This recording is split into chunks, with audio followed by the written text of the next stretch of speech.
John Norman Collins was born in 1947 in Windsor, Ontario, Canada. Although not much is known about his background, he committed his first murder on July 10, 1667. He continued his actions after this murder. In the early 60s, the hippie style was very popular among young people. The students of the University of Michigan were also enjoying their coming of age and enjoying the freedom on the campus, which had a large open space and was full of trees. Mary Fleshar was a young girl who had just started college, but one day she disappeared, and her roommate, worried that she hadn't returned home, called her parents and reported that she hadn't returned home. The parents tried to report it to the police, but the police didn't care, saying that college students disappear for days after partying because they get drunk. But it wasn't in Mary's character, so the police decided to pursue the case. An eyewitness said that a blue car kept coming up to Mary several times and wanted to talk to her, but she shook her head and the car drove away. For a long time, the police had no news about Mary. On August 7, 1967, two young boys were playing in the town of Superior when they witnessed something strange. The boys heard a car door open and went towards the sound, and the car drove away. 2 days after the body was found, one of the funeral home staff said that a handsome young man came in and asked to take a photo of Mary. The staff member was surprised, but the young man who came in said that Mary was a family friend and that he would keep the photo as a souvenir. When he was told that this was impossible, he left sadly, and the other staff at the door saw him driving a blue car. As a result, dozens of college students were worried, and this incident struck fear into everyone. The fact that the killer got away with murder was acceptable to most people as long as the murder stopped. People were a little relieved that there were no new murders for about a year, but that would change on July 2, 1968. Joan Schell was a 20-year-old woman studying at the University of Michigan. She had been out late on the evening of July 2, 1968, and was trying to hitchhike back home because she couldn't find a bus. 5 days later, her body was found by a group of workers at a construction site. According to the autopsy report, she had been raped and brutally stabbed to death. At the same time, Joan was strangled with the miniskirt she was wearing.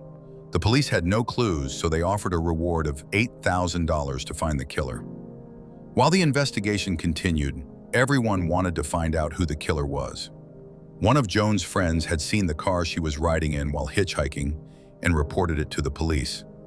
But even though the police tried to investigate the car described, they could not come to a conclusion. The killer had perhaps hidden the car. But then, unexpectedly, two eyewitnesses were found. These two witnesses said that they saw Joan with John Norman Collins on the university campus on the day she disappeared. The police questioned John, but he denied knowing Joan. After all, no matter how eyewitnesses described her, there were countless students at the University of Michigan with brown hair and white skin. The cops released him, convinced that John was not the killer. Meanwhile, the nightmare continued as a young woman was found dead, shot in the head.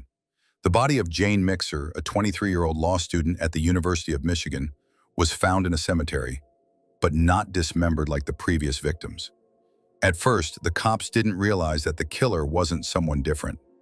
But when another woman was found dead 4 days later, it was clear that there was a serial killer in town.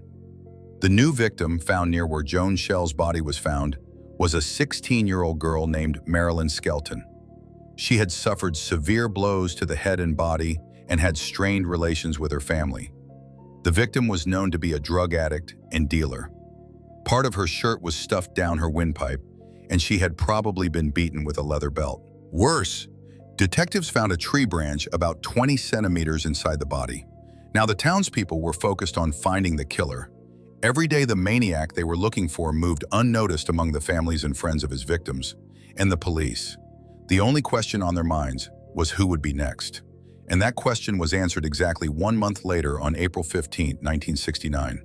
The body of the youngest victim so far, 13-year-old Dawn Basin, was found on the side of a deserted road. Dawn was half naked and had been raped, strangled with a black electrical cable, and her breasts were almost cut off. Dawn was reported missing, and the police launched a massive search for her clothes. And not far away in a barn, her clothes were found, and the cable used in the murder was also there. According to the police, the barn was a frequent haunt of the killer, and Dawn was last seen walking along the railroad tracks to take a shortcut home, but was then dragged to this farm by her killer. A few weeks later, the farmhouse was burned to the ground, and when the police arrived on the scene, they found 5 lilacs lined up on the road. Presumably, the killer wanted to send a message to the police, 1 lilac for each victim. Although the townspeople did their best to help, the clues were not enough, and some people even consulted a psychic to find the killer, but no results were obtained. On June 9, 1969, 3 young men went for a walk in a disused farmhouse and found the body of a girl in her 20s, Alice Callum, a student at the University of Michigan studying design. The victim had been raped and stabbed, and the last time Alice had left a party early on a Sunday, she had probably met her killer on her way home and agreed to give him a ride home. In July 1969, police again encountered a missing person case when 18-year-old Erin Sue had missed her curfew at her dormitory and had not returned. The police immediately responded and learned that Karen had last gone downtown at noon to buy a wig. The manager of the wig shop recognized Karen from a photograph the police had shown him and said that she had walked away on the back of a man on a motorcycle on her way out, while another female student said that a man on a motorcycle had offered her a ride, but she had refused. On July 27th, a doctor and his wife went for a walk and found Karen's body in a wooded stream. The body had the same symptoms, but the underwear was stuffed in his mouth, and this would be the most important piece of evidence to reveal the identity of the killer. The forensic evidence was examined by the coroner, and it was found that the underwear had some hair on it. Sheriff Harvey, upon hearing this, immediately ordered a news blackout. The reason for this was that the police had developed a theory that the killer had returned to the bodies. But although there had been 2 previous attempts at news blackouts to prove this theory, eager news hounds had somehow managed to find out and spread the word to everyone. That night, the police surrounded Karen's whereabouts, and a lifeless mannequin was left in place of the body. The mannequin was made up to look just like the body and then ambushed in the hope that the killer would show up.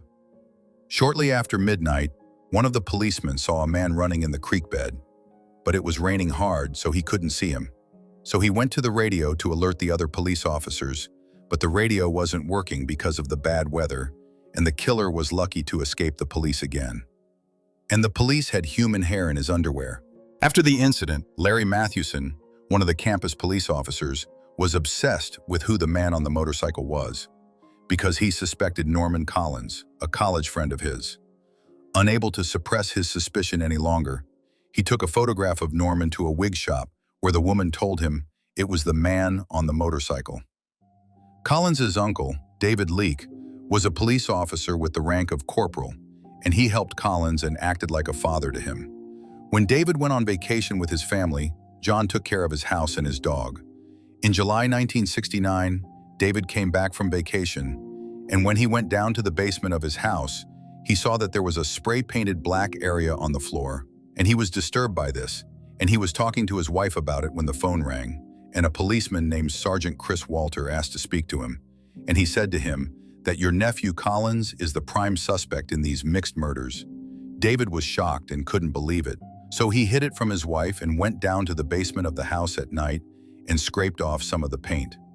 Underneath the paint was a stain that looked like blood. Later that day, they came to the house and examined the stain, which turned out to be varnish, not blood, but they still couldn't understand why someone would want to paint it black.